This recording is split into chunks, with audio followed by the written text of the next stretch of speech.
I'm Danielle Lindsay and I'm currently I've just finished my Masters at Victoria University of Wellington. I'm from Wellington and I originally studied geology. In the last few years I've got into geophysics and more specifically geodesy, which is kind of like the study of the surface of the earth and how that changes with time. When the satellite flies over, it has like this radar that looks out to the side and it sends out energy that kind of bounces down to the earth and highlights, kind of illuminates a little area, and that energy bounces back and is recorded. And the amount of time that it takes to do that gives you a sense of the distance between the satellite and the ground. So you're getting these really fine scale measurements about the distance between the satellite and the ground. And then you have an earthquake which offsets it, and then the energy that goes down to the ground has to travel either a shorter pathway or a longer pathway, and the difference between those shows you how much the ground has moved between those two satellite passes.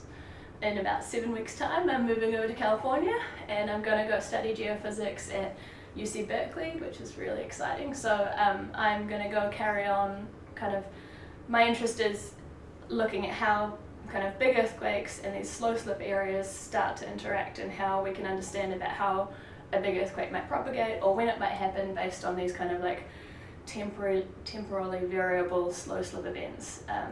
So I'm going to go and see if I can answer some more questions about that so I can better prepare. I have been really fortunate in that I've been supported a lot by different people. So this past year my Masters was supported by EQC, and previous to that I had Freemason's scholarship, university scholarship, to support my study as well.